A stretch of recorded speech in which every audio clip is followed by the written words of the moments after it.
Alrighty, hey y'all, I'm Trey. I'm with Next Gen and the Fredericksburg Regional Chamber of Commerce, Next Gen Unscripted podcast. We're doing a follow-up from our budgeting event 2 weeks ago with our keynote speaker, Lance Gentry from University of Mary Washington College of Business, and Chris Vomund of Vomund Financial Services and Insurance. I said that backwards. Does that still work? Yeah. We're good. Good to hear. So we are looking at questions that people have submitted online that were either at the event or on our social media and answering them. We have two financial experts. So quickly I'll introduce them and hear a little bit more about them, and then we're going to answer your questions today. So we're not doing live call-ins. We thought about it, but we couldn't risk it. I don't trust some of you. So first off, Chris, what does Vomund do? What are you all? And a fun question I would also like to ask, what was your first purchase ever, if you can remember, after your first paycheck? So, to the first part of your question, we are a risk advising and financial services firm. We help people protect themselves from risk with products like insurance, and we help them accomplish their goals by investing in ways that make sense for them. That's kind of what we do at the heart of it. My first job was sacking groceries in high school at a grocery store. And being a high school student, I probably spent it on things like, my first paycheck on things like food. Sure. And maybe movie tickets. And gas. Yeah. Do you remember which movie it was? I do not remember what movie it was. That would be fun. The first movie ticket you ever bought. Well, that'd be tough to remember. When I was in high school, I remember trying to save those tickets, and I've since lost them. Lost them all. Yeah. That's cool. Yeah. Sacking groceries. We all start. I love asking people's first jobs. And as well, we're joined over here by Lance. He's a professor at UMW. What do you teach, Lance? I mostly teach marketing classes. Over the summer, I'm teaching business communications, any business class that's needed. Yeah, awesome. And not necessarily your first job, but your first paycheck. Do you remember what you bought? Well, my first paycheck was when I was 12. I had a paper route. They actually still delivered it with my bikes in the afternoon after school. I probably bought books and video games. We had an Atari 2600 that anybody today would laugh at, but it was revolutionary and fun at the time. Well, definitely. I think that's super cool. Hopefully you were the cool kid on the block with the Atari. We had a lot of friends over. There you go. When my first purchase, I was a lifeguard. I was 14. I was the youngest one there. And my boss explicitly told me I was the last 14-year-old he would ever hire. I only got the job because my brother was the head lifeguard. But everyone thought it was funny that I was working there because I was too young and I had no expenses. Like, I lived at home. I didn't have a car. So I mean, always can be saving for something, but I had no expenses. And one day someone was just talking to me like, what do you do with your money? Like, why do you work? Like, you pick up overtime every other week. Like, what are you doing with your money? And the answer was nothing. So I was like, okay, I have to go spend it on something. So I did. And that was 10 different video games on PS2, full PlayStation. And I still have some of those in the closet. That's great. Yeah, some like Sly Cooper and like Ratchet and Clank and other games like that. I was in high school. I was like, what else am I going to do? PS2 was a great platform, man. Oh my gosh, it's classic. Yeah, nostalgia for sure. But that was my first purchase. I was like, I have nothing else to buy, so I just bought video games. I don't think I even played half of them, but definitely some good memories with some of them. But yeah, we have some great questions here today that you all submitted for us, so we're going to try to go through and answer those. Our event last week, just as a small recap, though, we were talking about budgeting. There was a lot of great information and tips. If you want the information from there, if you weren't at the event, I can send that to you. Lance spoke a lot about classic budget examples, some mistakes people make, and some key takeaways. I guess before we get into the questions, this is unplanned, but that's why we call it Next Gen Unscripted. The big takeaways from the event, if we could go through it really quickly. The big one I remember you talking about was compound interest. Absolutely. The earlier people start saving, the better. And I'm sure Chris has great examples for that. But if you can save $100 a month as an 18 to 28-year-old, you're much better than saving $1,000 a month when you're in your 50s. Yeah. One of the things we talked about the last time I was on before the event was the retirement savings that you have between the ages of 22 and 30 are worth about half of your total retirement savings. So that 8 years is worth as much as age 30 to age 67 combined. Better start now. That first 8 years is key. Start early. I turned 30 in 2 weeks, so I guess I need to just dump my checkings into retirement. We can actually run a simulation on your retirement savings, Trey, and tell you if you are on time or if you need to make adjustments. Let's show the whole world my budget. I actually am an open book and wouldn't mind showing people that.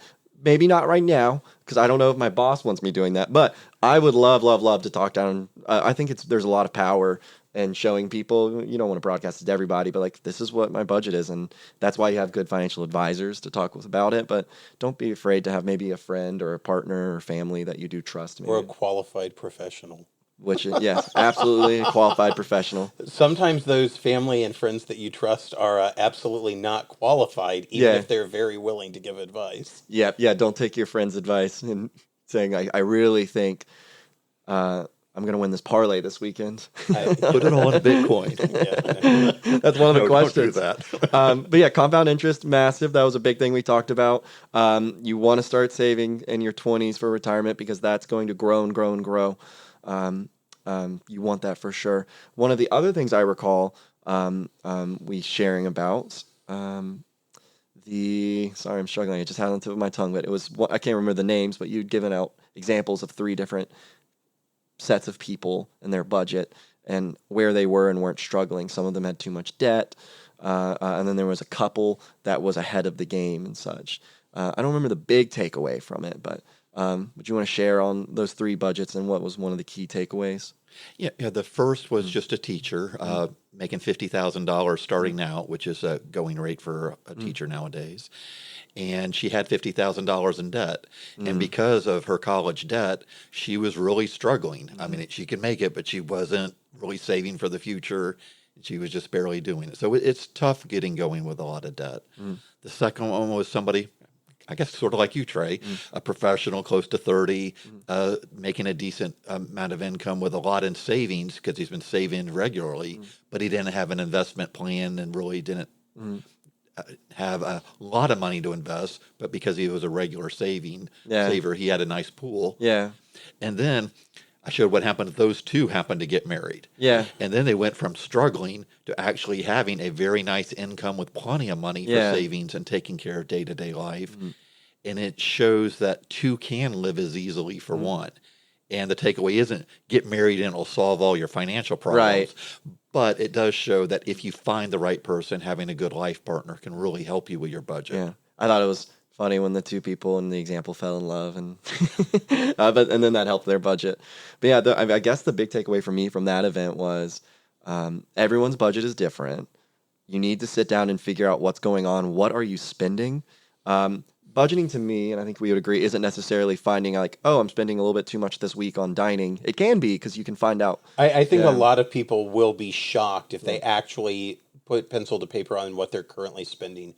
There will be some line item that is shocking to them. It may be dining, it may be travel, it may be entertainment, but we all have our vices, right? Yeah. And so it invariably when we sit down with someone, there is some line item in there that just blows their mind how much money they spend on it. Absolutely. I think the big big takeaway, other than the compound interest, is be intentional with your spending and know where your money's going. Yeah, you need to know where it's going because if you don't, it's just sitting there or not being used correctly. It's kind of scary to not know. Yeah, knowledge is power. Know exactly where your money is going or not going and how it can work for you. And for your demographic that skews younger, I bet the biggest unexpected spending, add up where all your streaming media goes. Oh my gosh. A lot of my students spend $300-$400 a month on it, and they don't realize it till I have them add it together. Jeez. Yeah. Share those passwords. Yeah, you got to share those. Follow the terms and conditions. Yeah, follow of your user agreement. Yep, One of the other things that I thought was interesting that you discussed, Lance, was kind of contrasting where we are today economically to where someone 30 years ago at the same age was, and sharing your own experience. You know, we hear a lot of talk about the stagnation of wages against inflation. We hear a lot of talk about the astronomical cost of housing compared to where it was 30, 40, 50 years ago or more. Those things are true, but at the same time, you brought up the fact that there are a lot of things that were expenses for you back then that are maybe people in their 20s and 30s don't even know were ever a thing. Things like long distance. I mean, I remember having to get permission from my parents to make a long distance phone call. It added up in a hurry. It did. And considerations like who were you calling, why, what time of day is it? No, wait till after 7:00 when the minutes. Down. I had minutes on my phone, man. Oh yeah.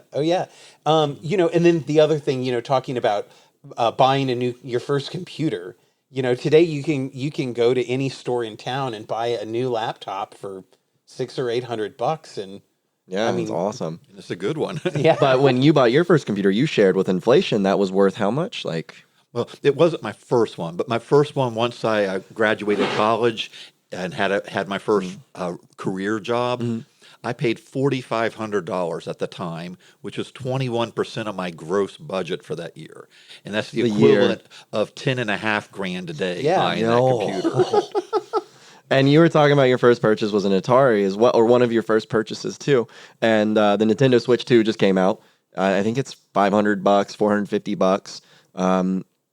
And people were complaining about how much that is for Nintendo. Like, dude, I think Ataris with inflation. Do the inflation adjustment on like Atari or the original NES system, the Nintendo Entertainment System? They're crazy. They were insanely expensive. Well, and you brought up televisions. I mean, I remember when a new TV was hundreds and hundreds and hundreds of dollars for not a large television. And today you can go get a big screen LCD TV for $200 or $300. It's wild how much TV prices have gone down. Yeah, I don't know what's happened in that industry. You do a lot of analytical studies of that. Whatever's happening is working for the consumer. Well, it's pretty much Moore's law, which is computing capability doubles every 18 months, applied to any consumer electronic. When digital television first came out, the chip, not the TV itself, but the chip to decode the digital TV signal cost $2,500. That's why the first sets were $5,000-$6,000 sold at a loss just to get people to buy them and get some business in. Now that chip's under $2 is a tiny part of the cost, and you can pay $200 to $400 and get a great set. That's right. I just looked up how much the Atari was and now with inflation, it's $700. Yeah. And so on an inflation adjusted basis, the cost of a new gaming system has gone down over time. For sure. And you can do a lot more on the Nintendo Switch 2 than you can with for sure. the Atari. So no throwing shade Atari. It's a great device, but I haven't got the Switch 2 yet. I'm hoping to. Did you guys, this is not on topic at all, but I thought this news line was kind of funny. The Nintendo Switch 2, there were several stores that were stapling the receipt to the box, but this box had the screen right up against the cardboard, so they were just stapling all of the Nintendo Switch 2s on the opening day. Oh, my Lord. There was a couple GameStops in New York where every single one was stapled when you bought it. It came cracked. So, yeah, I know it's not funny, but it is. We do have questions submitted from users, or not users, followers, our Instagram, and people who were at the event that we had to get rid of our Q&A.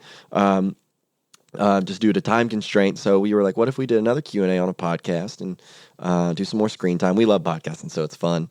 We have some questions here. We're going to go through them and see how many we can get through. Our first question was submitted. These were all anonymous, by the way. Person asked about debt. They have a relatively in-depth question I see here.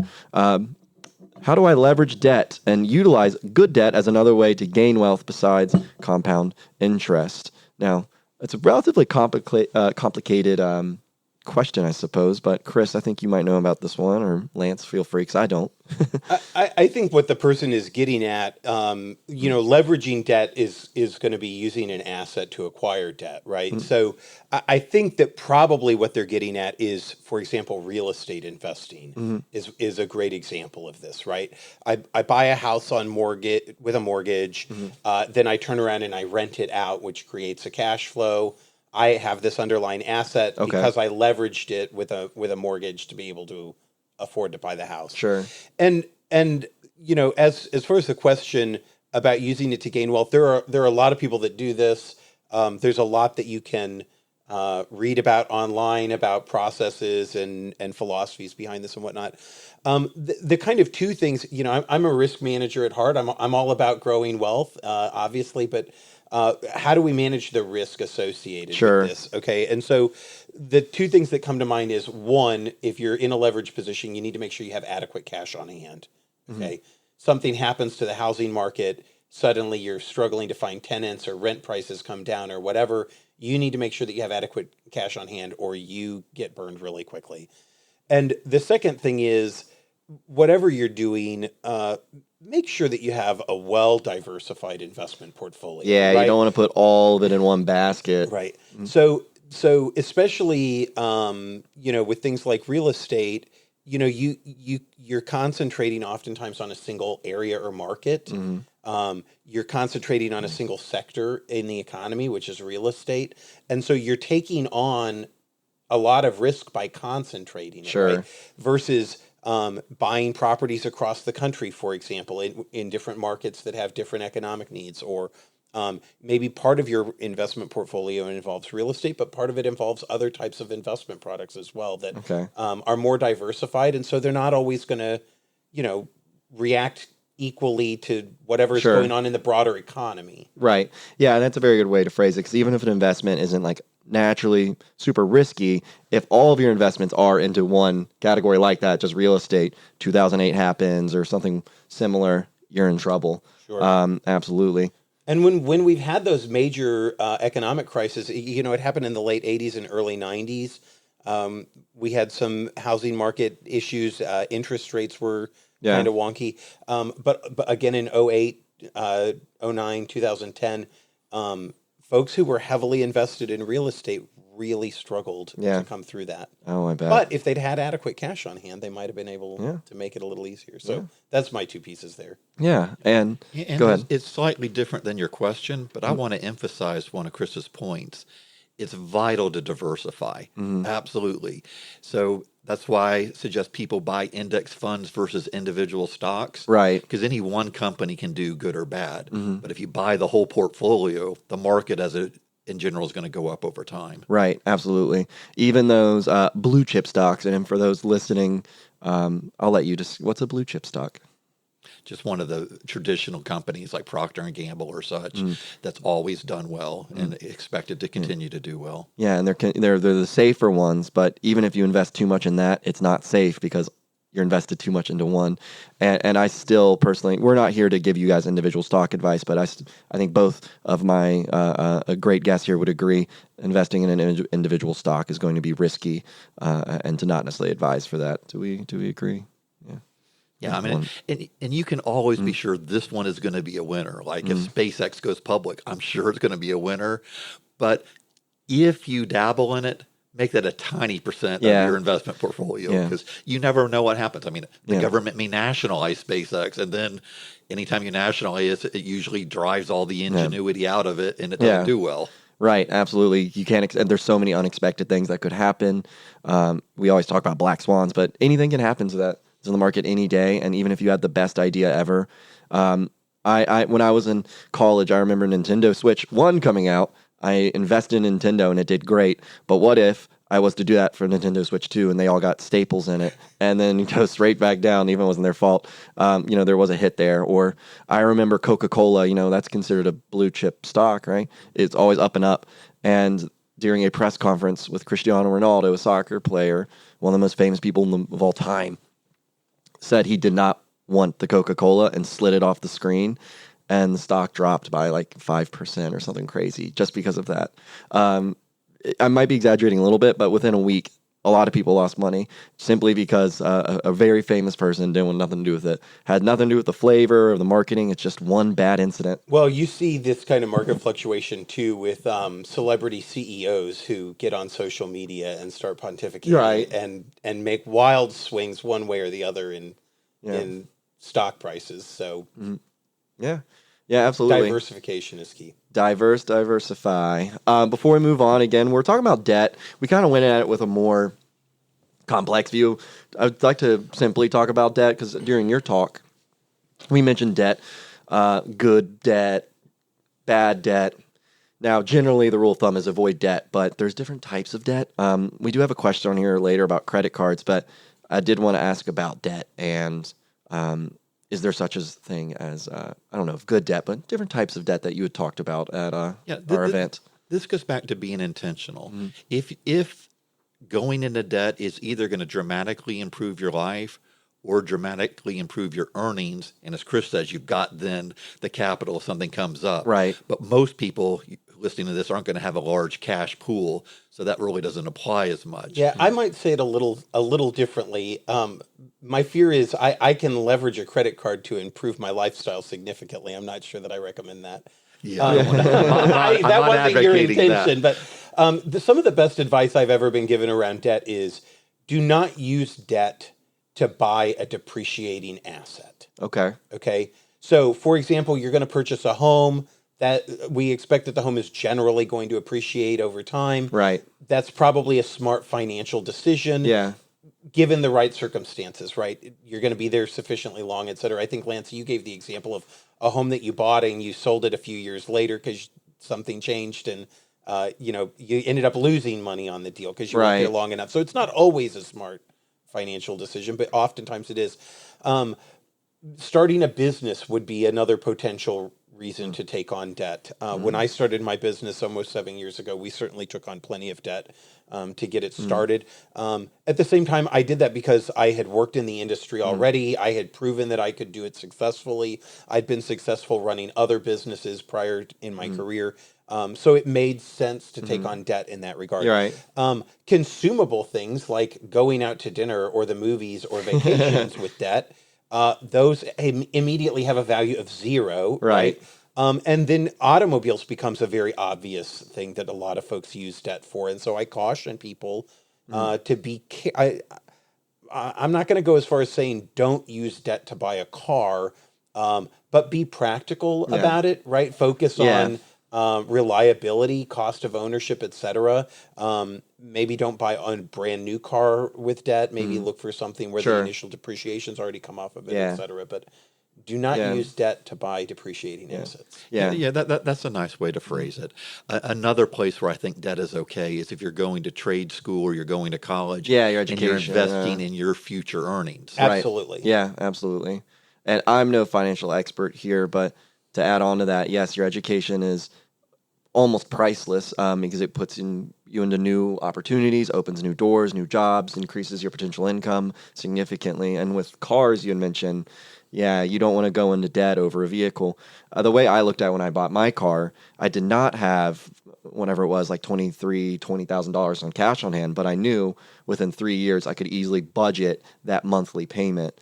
So I think that's still considered debt, but a very managed, qualified. When I was growing up, I remember being taught, don't ever finance a car that you can't pay off in 3 years. There we go. Yeah, that's a good way. That was kind of the thing. And as far as education, the millennial in me says, be careful about taking on college or educational debt for education. It can certainly be worthwhile.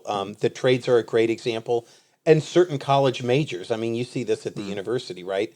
Depending on what you study in college is going to have a significant impact on your earnings potential once you graduate. And so, studying majors that are going to dramatically increase your earnings potential, certain types of business, nursing, STEM fields, et cetera.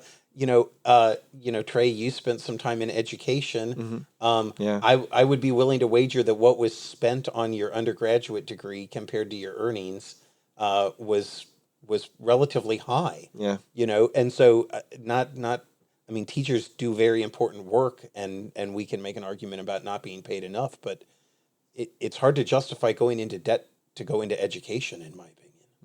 And that's just an example. Yeah. No, I understand. Totally understand. And as a reminder, we actually do have a teacher appreciation event coming up next week. You guys should come. We're going to move forward to our next question. What kind of budgeting tips do you have for people who have variable income? Variable income means you have, this is for listeners, obviously you guys are familiar. You know, you have commission or tips or other supplemental income that is outside of a fixed paycheck. I like this question because I have some variable income with my side hustle as a DJ. So I can't wait to hear what you guys have to say. What kind of budgeting tips for people with variable income? My biggest recommendation would be to have adequate cash on hand. Adequate question. When we talk about budgeting, a lot of people think $0 budgeting, right? So your budget is going to, the ins and outs are going to net out to zero at the end of the month. That does not mean there are $0 in your checking account at the end of the month. Okay. So in a lot of ways, you know, I think about it as a business owner, most businesses have inconsistent cash flow. Okay. In fact, part of the interesting thing about the subscription model, you know, you mentioned streaming services earlier. Part of the interesting thing, you see so many places are going to subscription models, not just, you know, streaming content. The reason for that is that it levels out their monthly cash flow, right? They don't have to keep reselling something and have up and down cash flow. So, you know, from a personal budgeting standpoint, you're talking about someone who's a lot like a business and that they have inconsistent cash flow. And the solution is to have adequate operating capital or adequate cash on hand so that when you have the down months, you use a little bit of savings. And when you have the up months, you put it back. Yeah. But if you're netting out to $0 in your checking account at the end of the month, that is not going to work. It's kind of risky to have straight up zero. Yeah. Yep.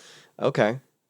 And Lance, what would you add to that about whether you're directly responding or just I pretty much agree with all that. If you have a windfall month where you've got a lot more than you expected, then it's okay to treat yourself to something fun that wasn't in your budget. But it's also good, and you may say, I'll treat myself with half of this windfall and I'll invest the rest. Right. Okay.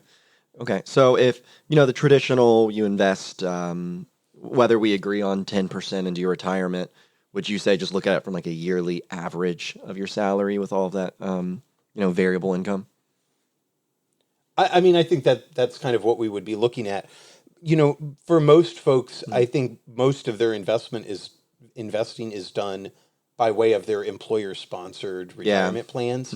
And so the glory of those plans in particular for this particular case is you're generally going to set it as a percentage. So when you have the up months, they're going to take 10% of the up month. And when you have the down month, they're going to take 10% of the down month. And and it's all going to wash out at the end from an investment standpoint. You know, so now we just have to deal with it from the household budgeting. True. Okay. You know, if you're not using an employer sponsored plan and you're doing it individually, then yes, you have to pay more attention to it because usually those are going to be fixed dollar amounts that you're contributing just because of the way the system, you know, payroll system knows how much money you made this week. Right. Your personal investment account doesn't. And so you have to kind of manually make those adjustments throughout the year. Yeah, and let's talk about that for a minute too, because we always talk about those who work with the organizations, but the majority of Americans actually work for very small businesses or small organizations. About 60% of the economy. Right, that don't have any of those benefits. So for that 60% or whatever the number of people that turns out to be, you've got to be very conscientious about talk to an expert or I can help with that. Yeah, There you go. set up a Roth IRA, or he can talk about other options with it. But that's when you've got extra money coming in, stick it into savings, because if you don't have an organization's infrastructure supporting you, you've got to be very intentional on this. You know, and Teresa and I see this in our household budget. I mean, I handle most of our expenses, but we have a savings account and there's a certain amount of money that we generally try to keep in it because as business owners, our income can fluctuate. And so there are months where I borrow a little from savings, and then there are months where, you know, the business is doing better this month and, the savings account's a little lower than I want. So instead of whatever else we might have going on, we put a little money back in there to top it back off. So it's there for us the next time we need it. You're a perfect guest for this question because of, you know, owning a business. It's definitely variable. And to add on to this, again, I'm not the expert here, but I had learned a lesson from here with supplemental income. I was contracting as a DJ, and I was like, oh, this is incredible. I have so much extra money. I was investing and saving it. And then at the end of the year, watch out for that tax bill. Taxes, because it was supplemental income and I was a contractor. I had to pay those taxes. And, you know, that's 20 to 30% of, you know, a lot of gigs. Yeah, and I worked real hard on some of these gigs, so that was a big check. So just make sure you're saving if you are going to be taxed on that. And don't lie to the government about your taxes, but do talk with a professional that can help you do better with your taxes. We were going to have Kathy from RUW, the United Way, here today, and she could have talked with us a little bit about taxes, and we'll make sure to tell you guys if you need help with taxes that they can certainly help. Yeah, while you're on that, a lot of people don't realize that Social Security taxes that you see taken out, the FICA and all that, is only half of what the government requires. Your employer pays the other half. Oh.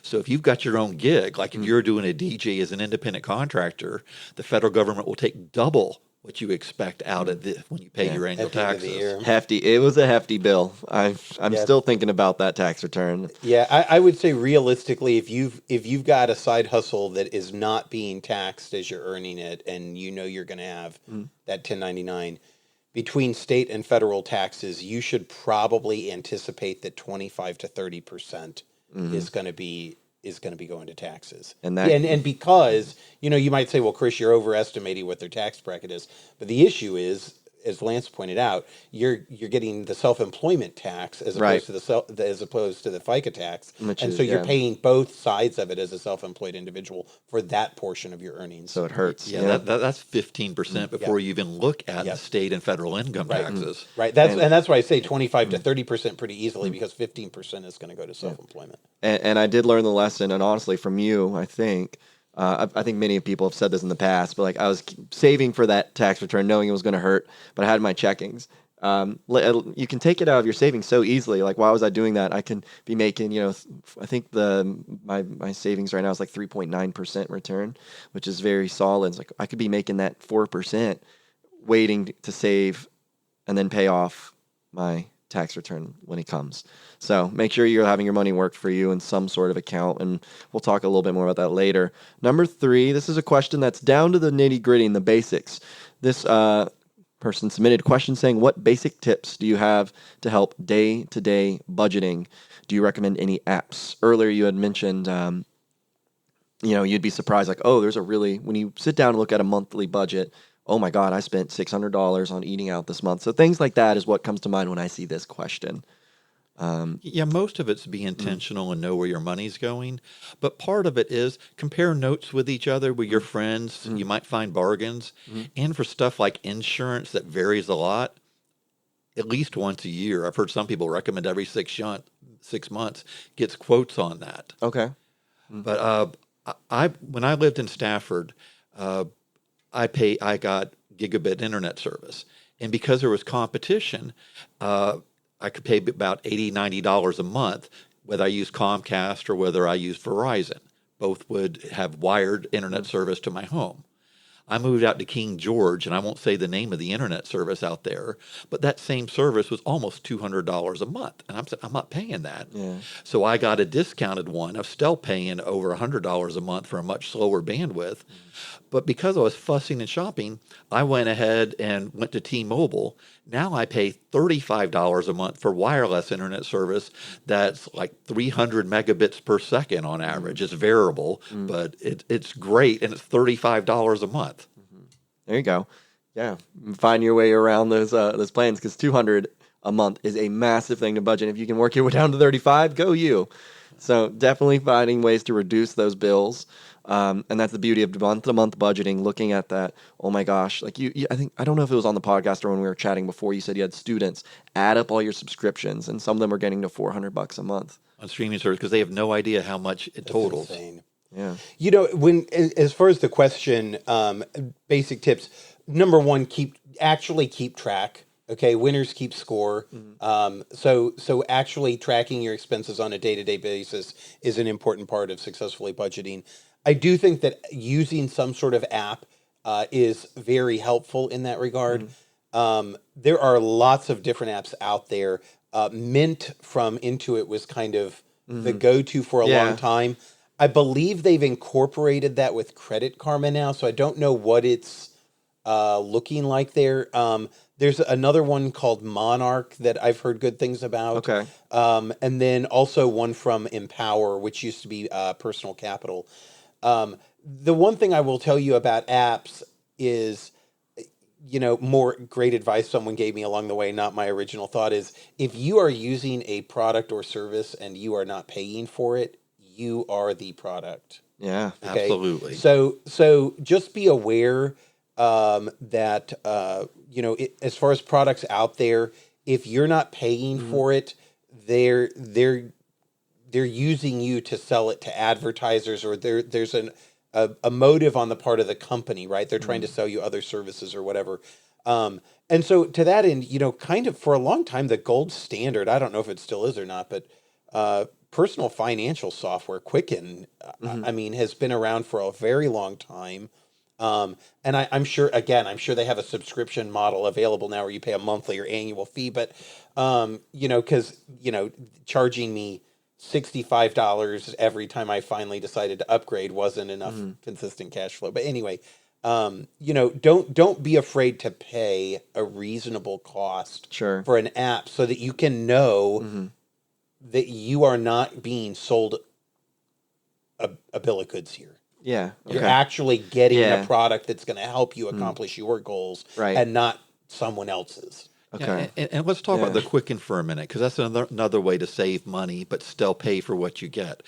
Like you, Chris, I upgraded with Quicken every 3 years or so, and until they sold their company to another company that now uses it, but went to a subscription model.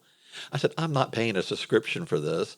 So I went to one of my old copies that didn't have a subscription model, and just loaded that, and that's what I use. Right. And you can find those on eBay. So you pay one time, and it works. Yeah, you Yeah. can also dig around really deep in their websites oftentimes and find the one-time cost somewhere. I did this recently with a big productivity suite of software, so to speak. Oh, okay. Yeah. You can pay their $120 a year or $12 a month, or whatever. But if you dig a little deeper for about $250, you can actually buy a license outright. And you do the math. I probably am good with this for the next 3, 4, 5 years. Yeah.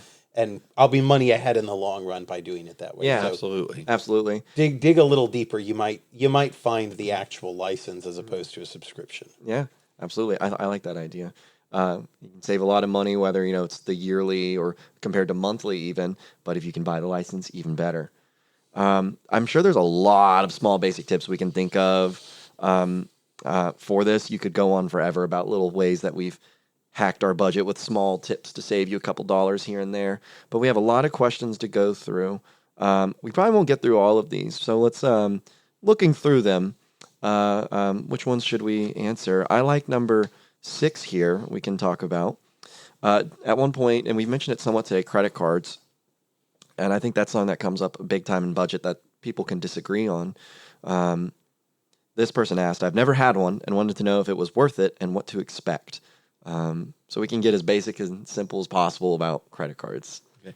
First of all, I strongly recommend getting a credit card, but only if you can pay it off each month. Right. So you just use it as cash and you pay as you go. If you do that, there's benefits are besides whichever one you get. Like I happen to have a Ford card for multiple years. I had a problem with our family vehicle the other day. I paid for 70% of that with just points. There you go. Those are things that came up. But the main benefit to a credit card is if you pay for a service and you get scammed, if you paid for it with a debit card, you're out of it. Yeah, it's pretty tough. Your bank is like paying with cash. Your bank's really not going to help you too much. But if you do that with a credit card and you complain, you can dispute the charge. Yeah. And I've disputed like 1 or 2 charges a year, not a big amount. I make most of my transactions that way. But if I get ripped off or there's a problem and the vendor won't work with me, I go to the credit card company, complain, and they take care of it. Yeah. That gives you some security. One of the things that I often recommend to young professionals that are asking me the question about, do I need a credit card? Or I'm asking them and they say they don't even have a credit card. My recommendation is use it for expenses that are automatic expenses. Yeah. So for example, you're going to pay your car insurance every month. Yeah. Pay it on your credit card. You're going to pay your cell phone bill every month. Pay it on your credit card. What I don't like, especially for people that are maybe inexperienced or people who are on tight budgets, who don't have as much cash flow, I don't like going to the grocery store with a credit card. I don't like going out to dinner with a credit card because those rack up over time. Okay. Versus I know I've got $300 in expenses between my cell phone bill, my insurance, and Easy to my manage. whatever else. I've got to budget $300 in my checking account to pay the credit card bill, right? Versus I'm using it to buy groceries and gas and all sorts of other variable expenses. Suddenly the credit card bill comes in and it's $800 and I only have $600 in my checking account. That's a problem. That's a problem. And I think that also leads to you might have some other bigger problems. But it's easy to get away from you and Yeah. not be aware of what you're spending on a credit card. So that's why I suggest keeping it to a limited set expenses. Yeah. The other thing is, should I get a credit card? The reality is that we are a credit-based society. Yeah, it's tough not If to. you buy a home, they are going to want to pull your credit. Now, there are people that say, well, they can manually underwrite that without a credit score. You're right, they can. But when you go to try to hook up the utilities, they're going to want to run your credit. It's going to be so much easier if If you have you a good try to score, rent yeah. an apartment or a house, they're going to want to run your credit. And if you don't have credit, they're likely to want a bigger deposit as a result. And you're still going to have the same issues with the utilities. Yeah. If you try to buy a car, if you don't have cash to pay for it, you're going to need credit. And Lance, you mentioned insurance a while ago. Most insurance carriers are using a consumer reporting based risk model at this point. And your credit is a part of that. Yeah. Okay. So I do think that using a credit card responsibly is an outstanding way to build credit. It's also a very fast way to get yourself into a lot of trouble. So use them responsibly. It goes back to be intentional. Yeah. I was taught from my parents to be very afraid of my credit card and use it very, they didn't give me one until I was in college. They said, use it very lightly. We're going to watch it. It was a joint account with my parents. We're going to watch it. You need to use this carefully. Same thing. They said, put your gas on it and that's it. And then when you're more comfortable, you can grow and use that because you're going to need that credit score. They're going to, and now I'm the credit card guy. I only use it. And it's fine to disagree. It's okay. I only use my credit card. I haven't used my debit card in years because I know everything is below. I keep my debit card locked. Yeah.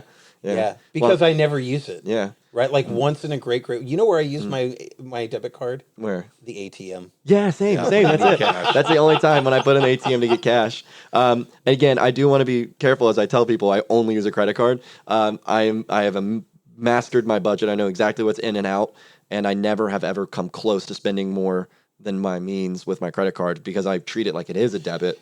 The other thing is there are still classic charge cards out there. Yeah. Before we had credit cards, really, we had charge cards where Old you school. had to pay the card balance off at the end of the month, right? And Yeah. so that's another great way. If you don't want the potential for revolving debt that gets you in trouble, there are still some companies out there that have true charge cards. Yeah, and I think that's totally fine. I'm also, as he says, pay it off almost immediately. My sister, I don't know if she wants me to say this. Someone I really know, well, she pays it off every week, which is probably a little overkill, but like it If works. that's what it takes to get it done, do it. Yeah, it works. And there's a lot of benefits. Like you said, like you develop points with your Ford credit card, pay off a car thing. I have a credit card. This is new. I don't know if it'll stick around forever because it seems too good to be true. It was a free credit card, and you use it to pay rent. And their whole spiel is we'll pay that fee for the credit card transaction fee for you, and we'll give you points. So I don't know how they're making money at that, but same. And I just got a business class ticket to Nashville for free. Back and forth, both ways, round trip for free, just by doing absolutely nothing all year, by paying my rent with that credit card. Now I am accruing points because I do have a roommate. I'm accruing points off technically money he's spending too. He doesn't know this, but I'll give him like a smoothie or something one day. And, but There you go. Because I pay both of our rent through the same portal. You talk about paying it off on a weekly basis, and I think your particular financial situation makes a big difference here. Where Teresa and I are now, we put almost all of our expenses on a credit card. The mortgage gets paid directly out of the checking account. Maybe a couple of utilities because they have service charges associated with credit cards, but overwhelmingly our expenses go on a credit card and we just pay it off at the end of the month. When I was in college, I was a poor, broke college student, like most college students are. And so I literally paid it off on a daily or weekly basis. I mean, I would go to town and go to Walmart and get groceries or whatever, and I would use my credit card to pay for it. But when I got back to my room, I had personal financial software and I would enter the transaction and I paid if I spent $40 at Walmart, I paid $40 onto my credit card right then and there. So the money came out of my checking account and the bill was zero. There you go. So I think you got to do what makes sense to use credit responsibly. Yeah. And like you said, just don't mess with debt. That is not what a credit card is really for. I do think every so often you can use that credit card to really save you. Like you said, if there's a bad transaction, like one time I lost my credit card at an airport and someone bought 4 bottles of Disaronno, which I thought was interesting. Like if I would never to spend a stolen credit card. Right. But if I ever found like a lost credit card and I decided to be bad, I'm going to buy some stuff with it, it wouldn't be 4 bottles of like sweet almond liqueur, you know? I would at least get like a different shelf stocker, you know? But I thought that was interesting. But I told my bank, like, I didn't buy 4 bottles of Disaronno. And they paid me back. So life's good. But yeah, absolutely. We don't want debt. Sorry, go ahead. Yeah, and while we're on this, before we go to another question, or you call it quits, I'm not sure where we are in time, the thing about establishing credit, that is very important. So important. I've got kids ranging from 19 to 27. All of them, my eldest is a scientist at Dahlgren. He makes a very nice salary. He invested in a tech degree. He's doing well. I had to co-sign on the car he bought last year, and he'd been at Dahlgren for a while because he didn't have a credit card. He had no credit history. My financial advice. The co-signing for him to sign it, or the to co-sign. Yeah, you gotta be careful, but obviously you trust your son. Yeah, and for my youngest, who's 19, also doesn't ever had a credit card, I had to co-sign for her for an apartment. Oof. Yeah. Well, you're good. You're a good dad. Co-sign for them. I found when I was getting my first car, I had to get my dad to co-sign, and it brought down my interest rate by so much percent, but still not enough to like really like. It still scared me. I think it was like 6 or 7. And by buying a new car, even though it was more expensive, I was able to lower that to 2%, just because of the deal they were offering. But yeah, absolutely. We really don't have a ton of time left. We're super far over. We've lost everyone listening. I'm kidding. We do have a couple more questions on here I did want to answer, but I do want to wrap it up. We had something about reassessing finances. Let's do that number 8 and then call it quits. We'll skip that question about crypto. So we talked already about not individual investments. Stocks and crypto, I would consider that too, and that's a very risky one. I think we can, very risky one.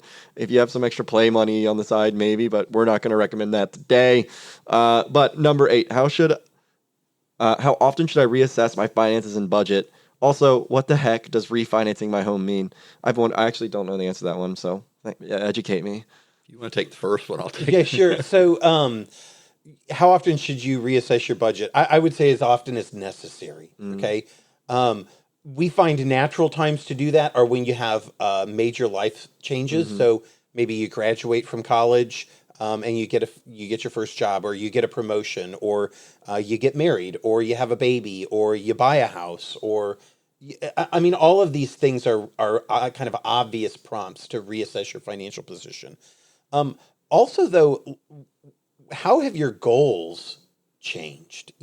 I mean, oftentimes it doesn't happen all at once, but I find that I talk to a lot of young people who, over a period of, maybe 2 to 3 years, they start to be interested in, maybe I should buy a house, or should I buy a house, right? And so as you're starting to have those sorts of natural thoughts with yourself, it's a great time to reassess your financial position. What does it take to do that? Whatever the case may be. And I say that because, I mean, this is next gen, right? But I have the same kind of conversations with people in their 50s about preparing for retirement, right? Like, hey, but let's sit down and actually look like, what do you want your retirement to look like? And what have you got in savings already? And how is it invested? and how we can help. So it's the same. It's different prompts, different lifestyle prompts, but it's the same conversation that we're going to have throughout your life. Sure, absolutely. Okay, I like that. I think that's a very good reason. And as an FA, right, I think you're very well versed to say like these are, if compared to a primary care doctor, certain like checkups and yeah. So I think you're probably the best authority on that. But I still would love to hear. You said you would answer the second part. Refinancing a home. What the heck does that mean? I don't know, actually. Okay, unless you paid cash for a house, which very few of us are going to do, and you take out a mortgage. Let's say you got a mortgage 10 years ago. You're a baby boomer, still have a big house. You bought one 10 years ago. You're at 3%. Traditionally, if rates drop from 3%, let's say to 1%, you refinance it because they got really low for a while. I had a mortgage at 2.1% for a while. Okay. So that was a fixed one. So let's say they dropped to 2.1. You say, I'm going to be at this house another 5-6 years. You do the math and saying if I'm saving 1% on interest, it'll pay refinancing the house, basically getting a new mortgage at a lower rate will more than pay for the cost of getting the new mortgage in 8 months. So if I live here another 8 months, it's worth refinancing. Yeah. So you do it when rates go down. Incidentally, that explains one of the problems in the housing market today. You have a lot of people with houses that they'd want to sell because they're too big for their current needs, but they are currently paying a 2 or 3% mortgage on it. Okay. And now if they go to a smaller house and their loan or debt would be less, but they're going to have to get a 6 or 7% interest rate on today's rates, why would anybody do that? Yeah, you're hurting yourself. So they're just going to stick with their current house and not sell it and keep it off the market until rates go back down. Yeah. We do see other reasons that people refinance too. So yes, a natural reason to refinance a home is decreasing interest rates. And it was a booming industry coming out of the pandemic, right? Yeah. When interest rates bottomed out, right? So we're taking an existing loan, we're paying it off with a new loan that has more favorable terms in that case, right? Sometimes though we see it with things like debt consolidation.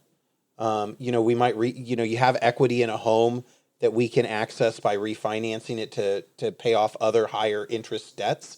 So for example, someone does have some credit card debt. A lot of times, 25% is not uncommon interest rates on credit cards. And so maybe the interest rate hasn't gone down significantly, but the best way or most cost-effective way of tapping into your home's equity to use that to pay off this debt is by refinancing. There's other products too, second mortgages and lines of credit and all sorts of other things, but we do sometimes see that. And also, a little known fact, you can also refinance automobiles.